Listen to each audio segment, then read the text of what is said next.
An anthology of readings of Almighty God's words.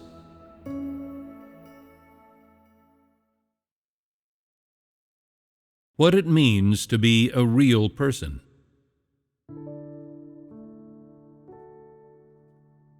It has always been my duty to manage man. Furthermore, the conquest of man is what I ordained when I created the world. People may not know that I shall completely conquer man in the last days, or that the conquest of the rebellious ones among mankind is the evidence of my defeat of Satan. But when my enemy joined battle with me, I already told it that I would conquer those that Satan had taken captive and made into its children, into the loyal servants that watched over its home.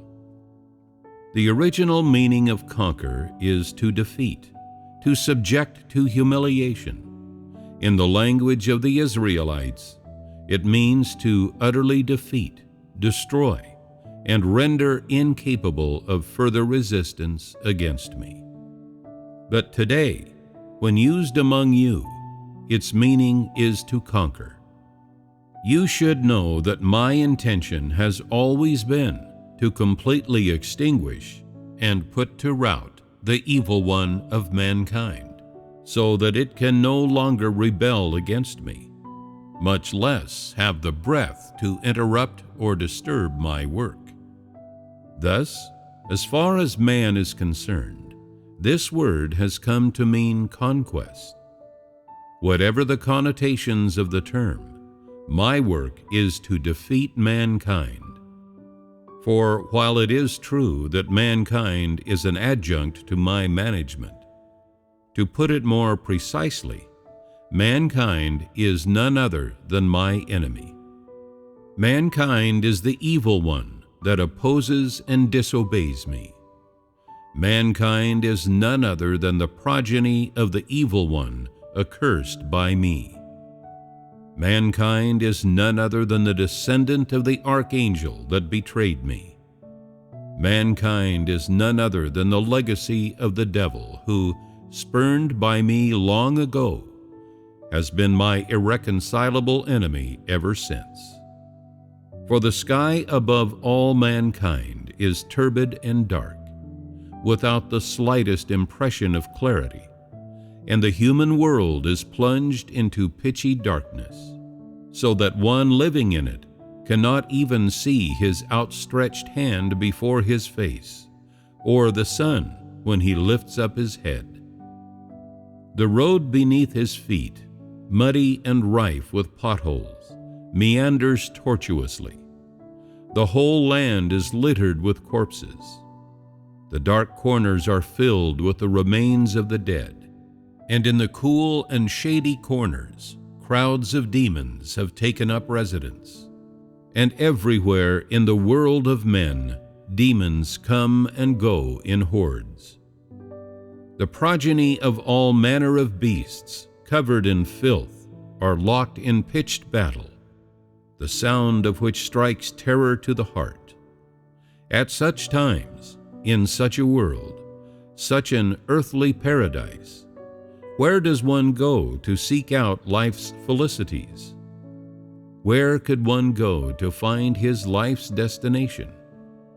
Mankind, long since trampled under Satan's feet, has from the first been an actor taking on Satan's image. More than that, mankind is the embodiment of Satan, and serves as the evidence that bears witness to Satan, loud and clear.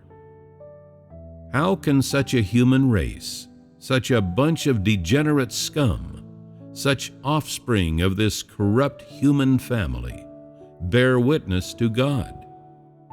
Whence comes my glory? Where can one begin to speak of my testimony? For the enemy that, having corrupted mankind, stands against me, has already taken mankind. The mankind that I created long ago, and that was filled with my glory and my living out, and soiled them. It has snatched away my glory, and all it has imbued man with is poison heavily laced with the ugliness of Satan, and juice from the fruit of the tree of the knowledge of good and evil. In the beginning, I created mankind. That is, I created mankind's ancestor Adam. He was endowed with form and image, brimming with vigor, brimming with vitality, and was, furthermore, in the company of my glory. That was the glorious day when I created man. After that, Eve was produced from the body of Adam, and she too was the ancestor of man. And so the people that I created were filled with my breath and brimming with my glory. Adam was originally born from my hand, and was the representation of my image. Thus, the original meaning of Adam was a being created by me, imbued with my vital energy, imbued with my glory, having form and image, having spirit and breath. He was the only created being possessed of a spirit who was capable of representing me, of bearing my image, and receiving my breath. In the beginning, Eve was the second human endowed with breath whose creation I had ordained. So the original meaning of Eve was a created being who would continue my glory, filled with my vitality, and furthermore endowed with my glory. Eve came from Adam, so she also bore my image, for she was the second human to be created in my image. The original meaning of Eve was a living human with spirit, flesh, and bone, my second testimony, as well as my second image among mankind. They were mankind's ancestors, man's pure and precious treasure, and from the first, living beings endowed with spirit. However, the evil one trampled and took captive the progeny of mankind's ancestors, plunging the human world into complete darkness, and making it so that the progeny no longer believe in my existence. Even more abominable is that even as the evil one corrupts people and tramples all over them, it is cruelly wresting away my glory, my testimony, the vitality I bestowed on them, the breath and the life I blew into them, all my glory in the human world, and all the heart's blood I have expended on mankind. Mankind is no longer in the light. People have lost everything I bestowed upon them, and they have cast away the glory I gave. How can they acknowledge that I am the Lord of all created beings? How can they continue to believe in my existence in heaven? How can they discover the manifestations of my glory upon the earth? How can these grandsons and granddaughters take the God their own ancestors revered as the Lord who created them?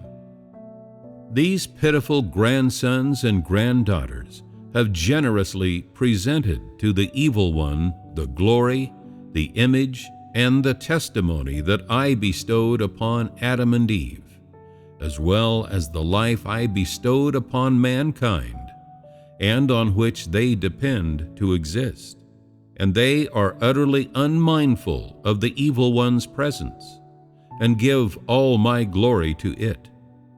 Is this not the very source of the term scum?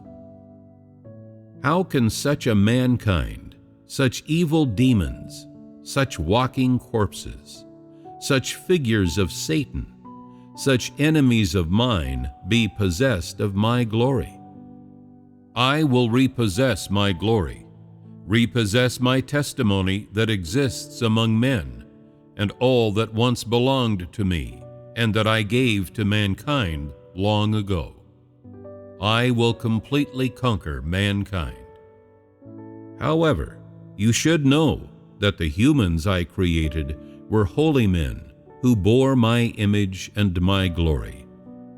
They did not belong to Satan, nor were they subject to its trampling, but were purely a manifestation of mine, free of the slightest trace of Satan's poison. And so I inform humanity that I want only that which is created by my hand, the holy ones that I love and that belong to no other entity. Furthermore, I will take pleasure in them and consider them as my glory. However, what I want is not the mankind that has been corrupted by Satan, that belongs to Satan today, and that is no longer my original creation. Because I intend to repossess my glory that exists in the human world, I shall completely conquer the survivors among mankind as proof of my glory in defeating Satan. I take only my testimony as a crystallization of myself, as the object of my enjoyment. This is my will. It has taken tens of thousands of years of history for mankind to get where it is today. Yet the mankind I created in the beginning has long since sunk into degeneracy. Humanity is no longer the humanity I desire, and thus, in my eyes, people no longer deserve the name of mankind.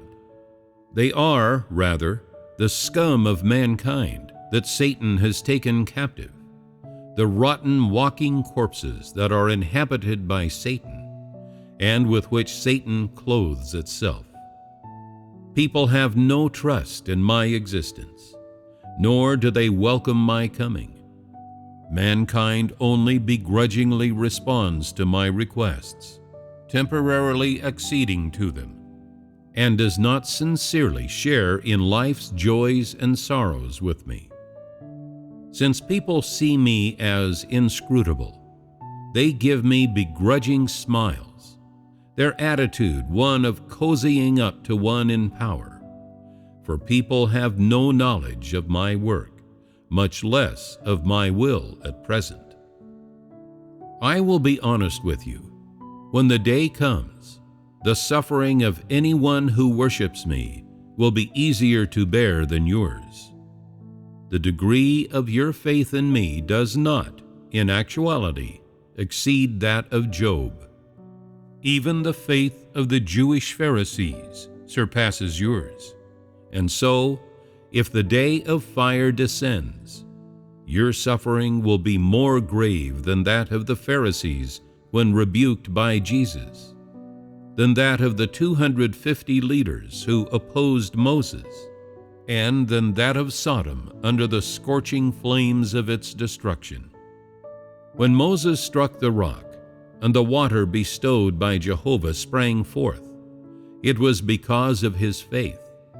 When David played the lyre in praise of me, Jehovah, with his heart filled with joy, it was because of his faith.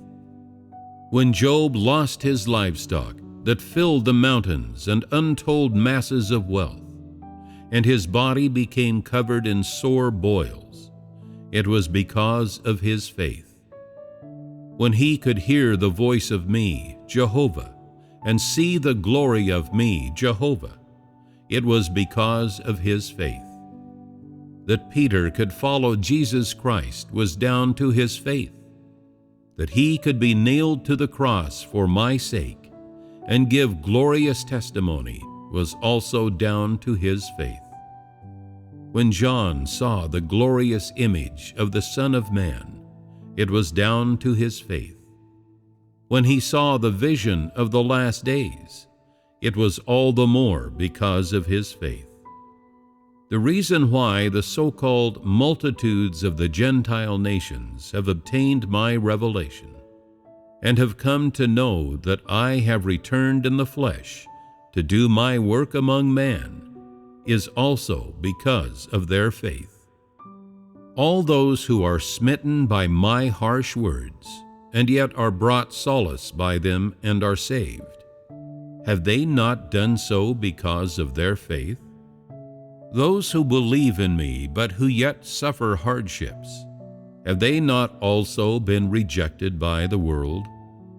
Those who live outside my word, fleeing the suffering of trial, are they all not drifting through the world? They are akin to autumn leaves fluttering here and there, with no place to rest, much less my words of consolation. Although my chastisement and refinement do not follow them, are they not beggars drifting from place to place, wandering the streets outside the kingdom of heaven? Is the world really your place of rest? Can you really, by avoiding my chastisement, attain the faintest smile of gratification from the world? Can you truly use your fleeting enjoyment to cover up the emptiness in your heart, the emptiness that cannot be concealed? You might be able to fool everyone in your family, but you can never fool me.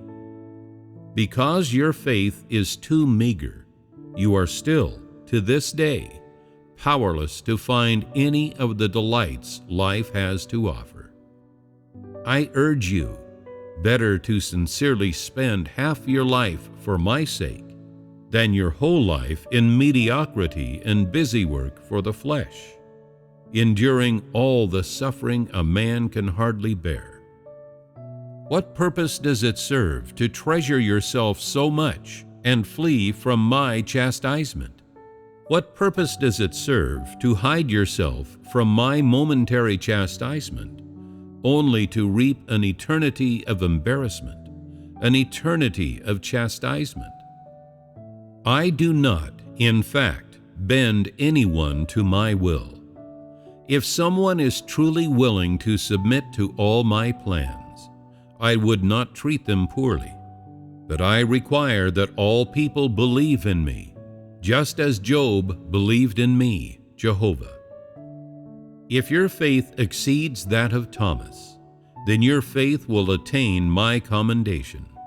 In your loyalty you will find my bliss, and you will surely find my glory in your days.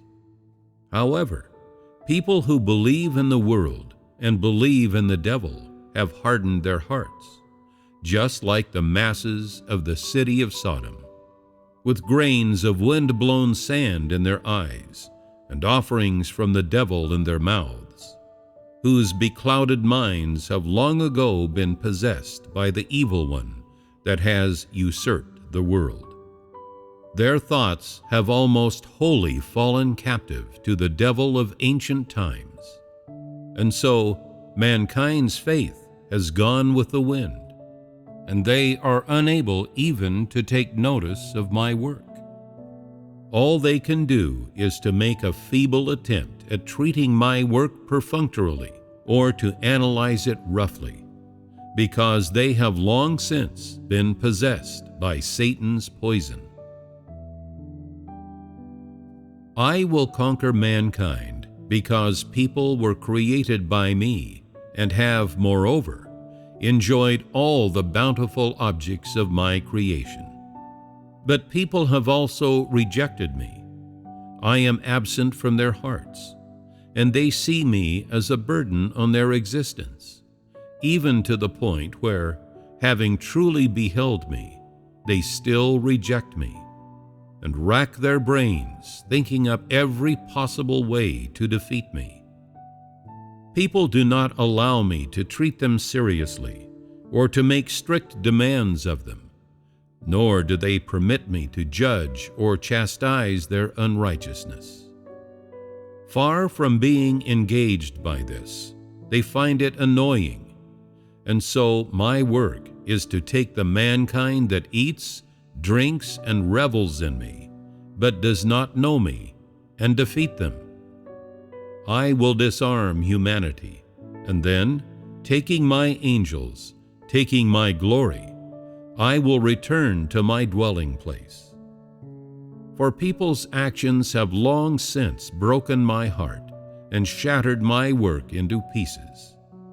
I intend to repossess the glory that the evil one has taken away before happily walking away, letting mankind continue to live their lives, continue living and working in peace and contentment, continue cultivating their own fields, and I will no longer interfere in their lives.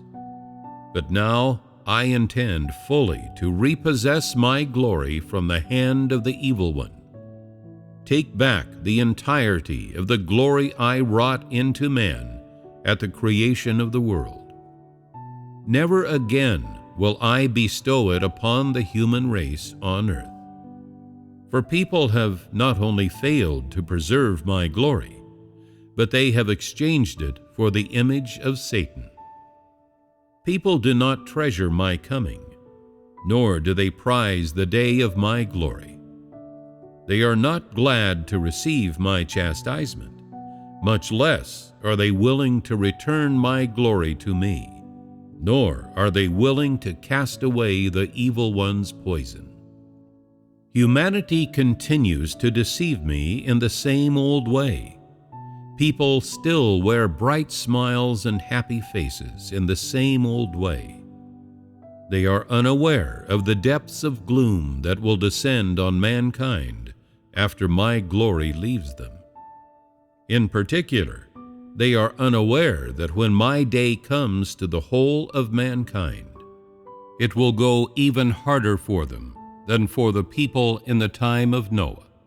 For they do not know how dark Israel became when my glory departed from it.